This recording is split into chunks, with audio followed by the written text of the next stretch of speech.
Good day po everyone, I'm Baron Soto po from M1B po. Today I will be doing a random video about bed baking po. First is we need to gather all the materials po. First is alcohol, we need alcohol. Tapos po gloves. Then we need 4 kinds of linen po. First is yung flat sheet po natin, tapos po yung leaf sheet, yung dry pad po natin, tapos yung last sheet po natin. And kailangan po rin natin pala ng basket para po sa pinaggamitan ng linen ng patient po. Then first na gagawin po natin is mag-sanitize po syempre bago po natin tanggalin yung mga dating pinaggamitan po ng patient. Tapos po mag-gloves po tayo.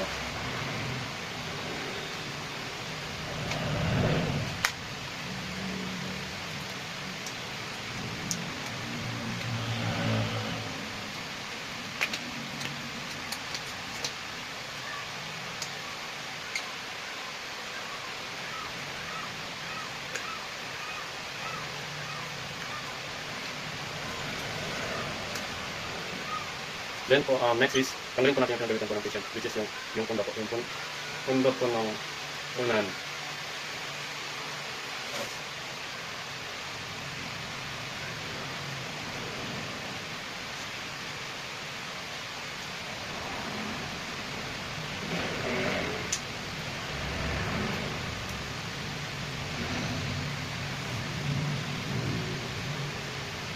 Then, i-discard po natin dito sa basket. Then, lagay po natin doon yung unan since pwede naman pong itaas kasi wala pa po yung patient natin.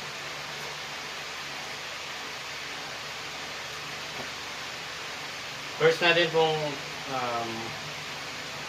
tatanggalin po muna pala natin yung pinaggamitan po natin na gloves. Then, i-discard po natin. Tapos mag-hand sanitize po ulit. And then mag-gloves po ulit. Bago po tayo maglagay ng new linen po para sa paparating na patient.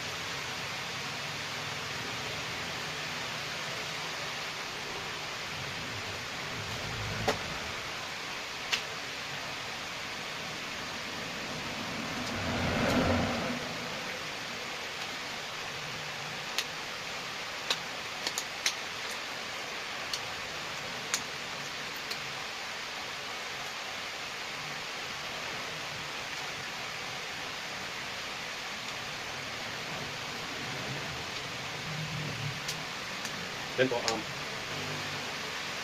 i-arrange po natin yung gagamitin po natin na linen pa taas po. Tapos yung last po sa ilalim. Yung una po sa taas. Yung una po natin lalagay yung ating top by flat sheet po.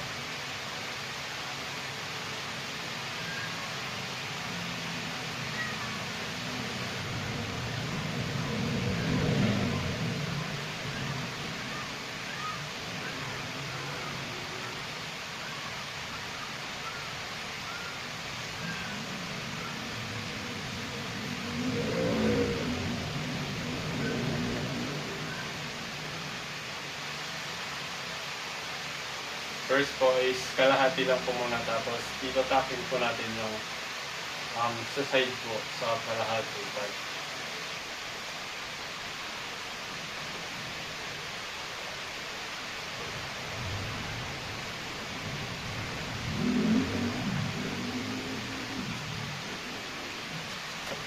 Then po, kailangan po, ito-tapping po natin.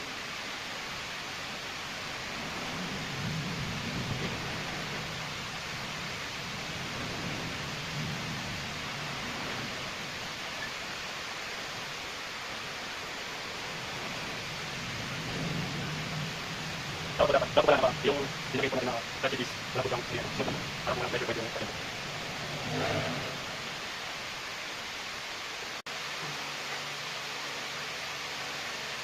Next naman po natin ilalagay yung lift sheet po natin.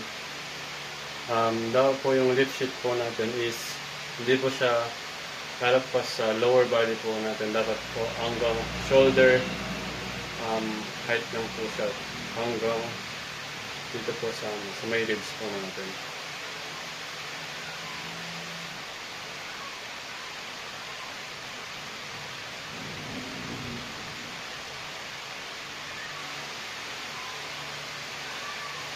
Then next po natin ilalagay yung ating dry pad. Dry pad po. Nakapatong po siya sa may lift sheet po natin.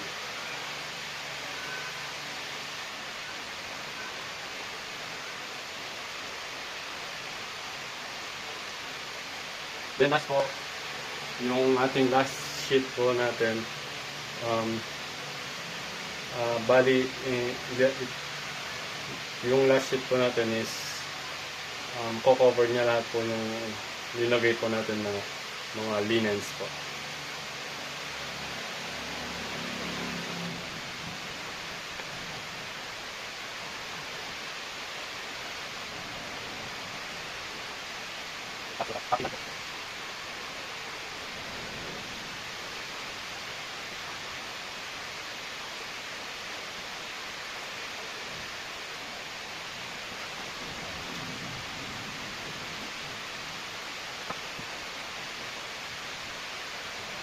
Then, lalagyan po natin yung unan.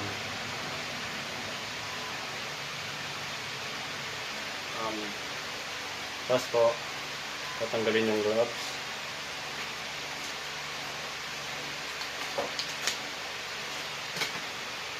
Tapos po, i-discard po natin sa plastic.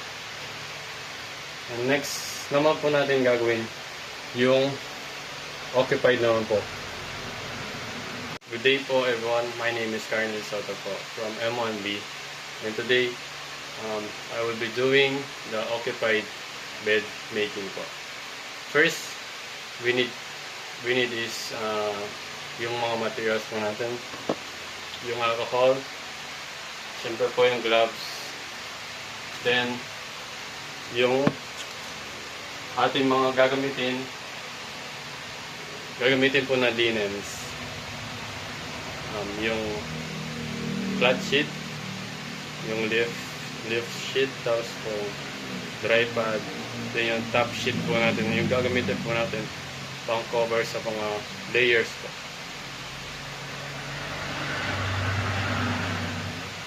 First, yung gagawin po natin is i-greet and identify po yung patient po natin, then explain po natin yung procedure, hand hygiene, then put on clean gloves.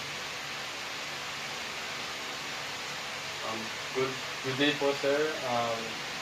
I'm Carnel Soto po, 19. Pwede pong matanong kung ano po yung name niyo po.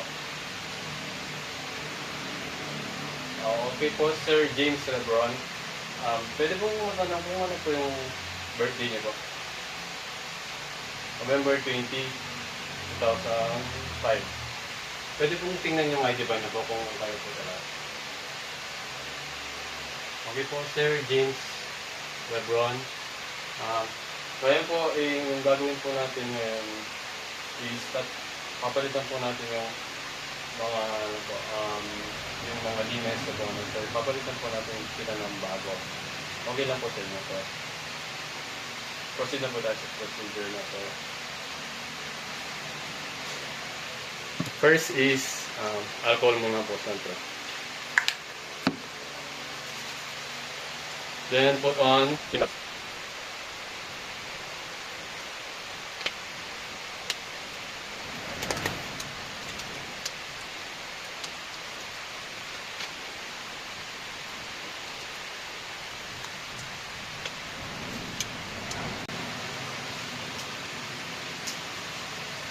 pagtas po natin magsuot ng clean gloves, sasabihin po natin sa patient na mag-turn po siya sa right side niya po para po matanggal po natin yung malagay po natin yung first sheet, which is yung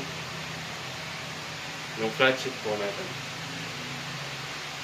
Sir, po yung pagkain sa side ako, malagay ko lang first sheet flat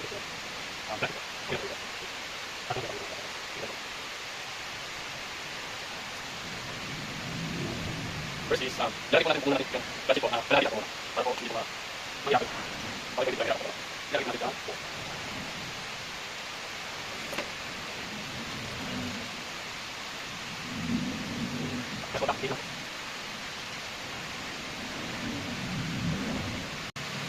Kailangan lang po natin hindi ipakita yung katawan po ng patient kasi siyempre po para po sa privacy na rin po.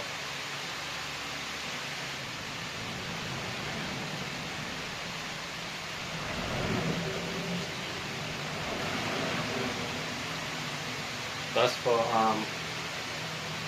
siyempre po, pinlose po natin yung curtain para sa privacy. Next naman po, yung lift sheet po natin, lalagay po natin siya sa likod ng patient. Kasabay po no, pagtaas po ng lift sheet, yung dry pad.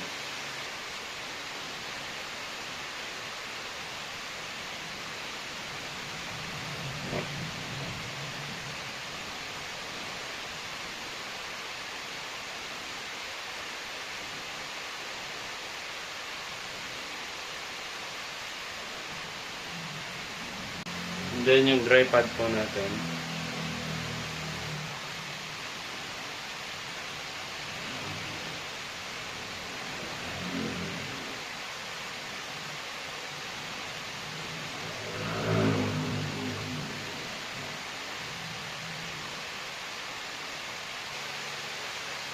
Pagtapos po natin nalagay yung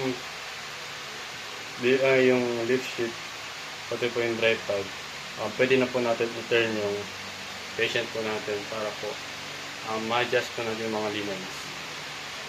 Sir, dito po natin ang pag-pag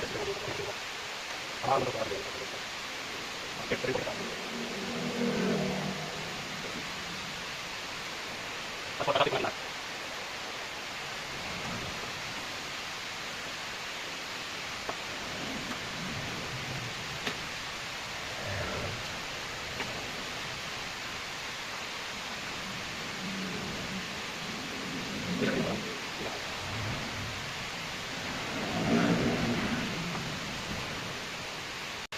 Tapos po, siyempre yung last, which is yung top sheet po natin. Tatanggalin po natin yung top sheet po natin. Then, papalitan po natin ng bago yung patient. Kaya tatanggalin lang po na, papalitan lang po namin bago yung top sheet po natin.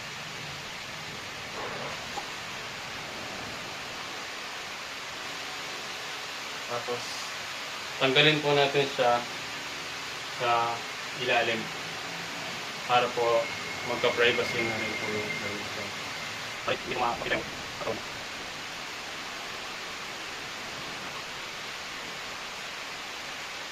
Tapos po, yan na po. Di-discard na po natin yung mga pinaggamitan po natin na diners po sa basket. Then, tatanggalin po natin yung gloves, hand sanitize,